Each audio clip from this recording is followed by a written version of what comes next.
Today I'm with a really good friend of mine I've known for a couple of decades, at least a couple of decades, my good friend Bruce Bedell. He and his wife Heather have launched a new business called Bedell Well, and Bedell Well is a fitness and longevity company.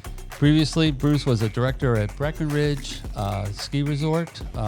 He's been with Idaho out of New York, a big events company, and also with Red Bull. Does a lot of cutting edge kind of really daring stunts, right, that you've seen a lot of. And Bruce was specifically involved in a lot of those things. Well, good morning. Good morning. So just curious, when you were a child, Yes. what did you dream about being when you grow up?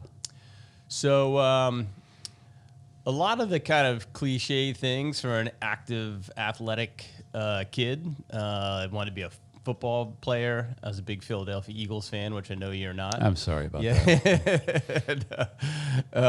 And then I wanted to be a soccer player. Soccer was like my big thing, actually, athletically. And then in 1976, I watched Franz Klammer win the downhill Olympic downhill race, and I wanted to be a ski racer. And then, none of the athletic things really panned out professionally. So I was very interested in events, producing events, but I went to college as an engineer, ended up as a forestry major, and then spent the majority of my career in events, of all things. So, but it's an interesting question because fundamentally, a big thing actually happened in my life, which I've only recently come to reflect on, which has really been an integral part of this whole entrepreneurial journey that I'm on now. And When did that shift for you? When did that happen? So when I was around 12 years old, I used to tell my mom that I was certain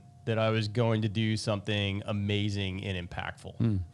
And my mom, I love my mom, but she's there's a lot of generational identity, and she was raised the way she was raised. She used to tell me that I was cocky and conceited when I said those things, and it's only recently that I've come to reflect subconsciously that that's definitely had an effect on me from time to time in my life, and it's something that I'm now identified and have moving away from. So I'm trying to tap back into that 12-year-old passion. Yeah, good. What would be one of your largest fears about about what you're doing now? So, the biggest fear I've actually had for quite some time, I would call the fear of success. Not the fear of failure. Like when I was younger in my career, I was more concerned about failing or not failing. But my biggest struggle recently has been success. Like I can picture success, I can see success, but for something has been preventing me from breaking through that threshold to be successful and handle personal success. And I think a lot of it stems from my traditional career background, where I was always working for a company or a person, and it was the company or the brand or the person that was successful from my work, right, and not necessarily me who was successful from my work, which is another reason why I'm really pursuing entrepreneurship and my own ownership of my whole destiny. Yeah, so if you were to coach yourself on that, if you were to ask yourself questions, what comes to mind about overcoming? It's. I think like I mentioned earlier, I think it goes back to kind of this deep-seated suppression of my dream and passion that my mom, not intentionally, but instilled in me. And it's really a daily thing for me to be able to get up in the morning and just convince myself that I am fully capable of not only being successful but handling success. Yeah. and it's also something that I know I can't do myself. Like, like faith is really important to me. And, I believe that God is my guide and my biggest fan. And, and that's a huge part of it for me as well. So that's kind of a look back. What do you see looking forward? What's on the horizon for Bruce? So on the horizon for Bruce is the second half of my life, which I'm really excited about. You're almost middle-aged, right? I'm 57, almost 58 years old. Yeah. Yeah. So what's interesting though is I have a lot of friends who I love dearly, but they're kind of in that stage of life where I'm getting old. I'm feeling old. Right. My body hurts. Right. I can't wait to retire. I'm like, why are you so excited about retiring? Like, I don't believe I'll ever retire, to be honest with you. Yeah. I'm with you there. The only thing I want to retire are the tires on my truck. Yeah. Yeah. Exactly. Yeah. Like, I mean, I have zero interest in retiring. I think the second half of my life is going to be far more amazing than the first half of my life. Yeah. My wife and I are working on building a business focused on what we call performance aging, and that is to age at a very high level from a health, mental and physical and spiritual health and wellness perspective, and be able, there's literally nothing I can't do now that I did in my 20s. I may not be as fast and as quick as I was in my 20s, but I can do everything at 57 that I could do in my 20s, and I don't intend for that to stop. In fact, my personal goal in life is that I want to ski on my 100th birthday with my entire family. Yeah, that's great. So paint a picture of what you just talked about. What might that look like for other people? So in my belief is that life is a constant evolution, and life is not over until it's over. Mm-hmm. And it's never too late to change something or do something different. And so I believe that if you choose to have a long, healthy, quality life, that it's very attainable. Yeah. Mentally, physically, spiritually, and our intent through Bedell is to help guide you through that process and help break the stereotype of I'm old, I'm retiring, my life's over. So versus those words, how do you reframe that now?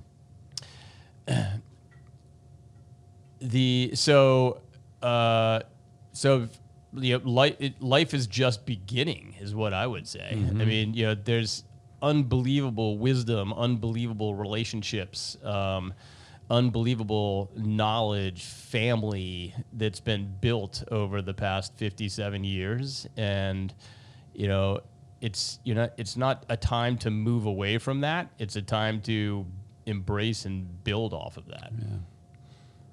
So have you thought much about what happens if you fail?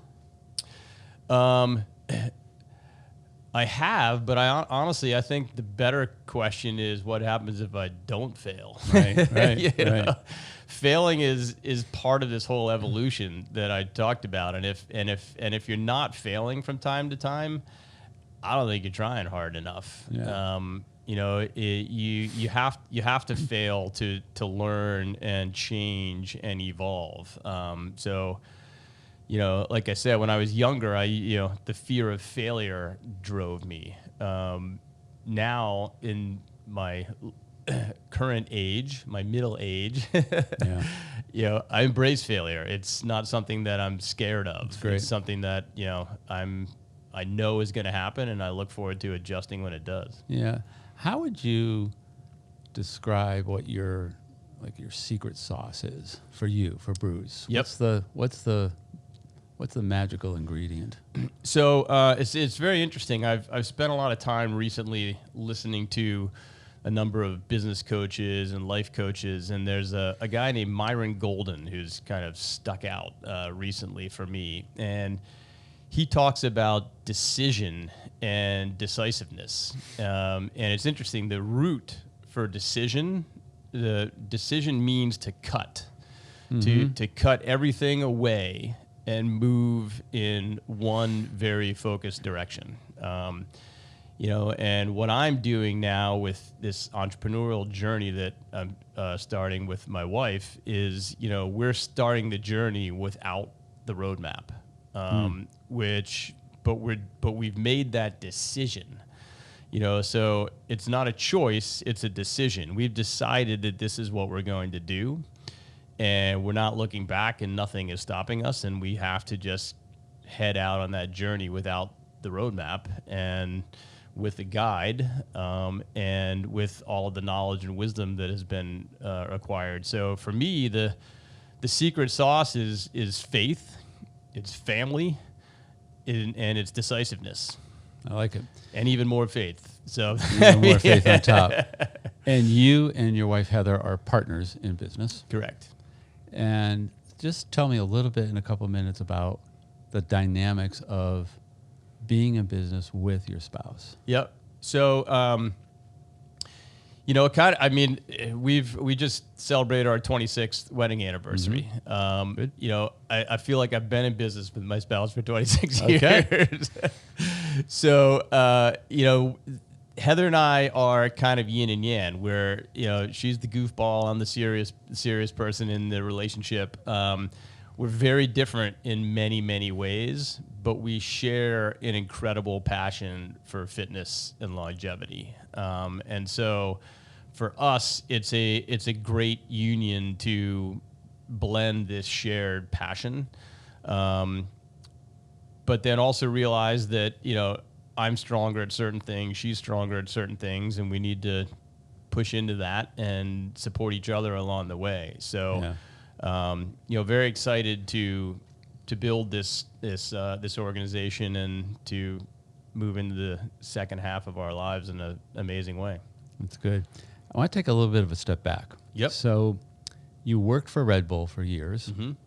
What was the most ridiculous experience you had with Red Bull? There were a lot, but the most ridiculous and amazing and just out of this world experience was putting on the Red Bull Air Race in 2010 in New York City. I was there. You were there, absolutely. Yeah. And the event itself was amazing, but it was about a 3-year process to make the event happen. I mean, you can imagine racing single-engine airplanes in the shadow of 9/11 in 2010. Not something that the city of New York could just roll out the red carpet and say, let's do this. I remember specifically, we were on the chairlift at a ski race event, and you were literally on the phone saying to somebody, "You don't understand. I need to talk to the mayor now." This is the mayor of New York City, right? That was actually the mayor of Jersey City. Oh, Jersey City, okay. The host city on the other side of the river. It was Red Bull Air Race New York in Liberty State Park with the backdrop of Lower Manhattan. Yeah. But yeah, there was a lot of interesting conversations along those. For literally the year leading up to the event, in January, Sully crashed his airplane. Successful crash landing into the Hudson River. Yep. The Air Force One did the unannounced flyby with 2 fighter jets around the Statue of Liberty, and people were literally hitting the deck in Lower Manhattan. There was a political corruption scandal in Hoboken. There was the mayor of New York was reelected. There was a really tragic accident in August the year before of a wedding party of 5 Italians in a helicopter. They just had a wedding the day before, and a son and father in a single-engine airplane that had a head-on collision over the Hudson River. Yeah. All of these things didn't necessarily help the fact that we wanted to race single-engine airplanes over the Hudson River, but it came to fruition, and it was an amazing day in June of 2010. It was hot, and it was a great event. It was hot. Yep. You and Heather together came to a decision that it was time for you to step out on your own. Mm-hmm. In that moment, do you remember that moment when you made that decision, part of your secret sauce? Mm-hmm. When you made that decision, what was going through your mind at that point? So it's actually a very vivid memory. It was a year ago, August. Our oldest son, Duncan, was home visiting from Utah. Mm-hmm. And, I did work for Red Bull for almost 12 and a half years, but after Red Bull, moved into being the vice president of production and event operations for a large production company up in New York City. And over 9 years, some amazing successes, but it was also slowly killing me mentally and physically. And we were doing a particularly intense event when our oldest son, Duncan, came home from Utah a year ago, August, to visit. And I was on the phone the entire time he was home, from morning till night. Finally had a chance to take Duncan and Griffin to Hershey Park. I was on the phone the whole drive there. I was on the, sitting on the bench while they rode roller coasters on the phone. And we got back in the car to go home, and I was on the phone. And I hung up, and Duncan looked at me and goes, "Dad, what they're doing to you is rude." And I'm like, you're right, from the mouths of babes, although he's 23 years old. Right. And it was, that was really that was it for me. I'm like, if my own child is recognizing what I recognize, but am failing to take action with, then I really need to take a serious look at that. Yeah. And went home, talked to Heather that night. She's like, he's 100% right. And I'm like, all right, it's time. Yeah, that's good. So just got about 2 minutes left. Yep. 2 questions. You can wrap them into one thing if you want. What do you want to be when you grow up now? Yep. And what's standing out to you the most about being an entrepreneur? Yep. I want to be that 12-year-old kid. Uh-huh. Yeah, that's Okay. what I want to be. I want to do amazing and impactful things, and I want to help millions of people live a long, quality life. And I'm 100% confident that the best way to do that is through this organization that Heather and I are starting. And I've wanted to be an entrepreneur for a very long time, and if I could go back in time and tell my younger self, Right. give them some advice, I would say do it much sooner than 57 years old. Go for it. Exactly. Well, Bruce, thanks. Appreciate you being here. And you have a great day. Thank you. Yeah, how do people get a hold of you guys, your website, in the name of your business? Why don't you just share that with Yeah, so it's pretty simple. It's bedellwell.com, Bedell well.com, or Facebook Bedell Well, or Instagram Bedell Well. Okay. And we love to collaborate with you and do some cool things. Brilliant. Thanks for coming. Yeah, thank you. All right.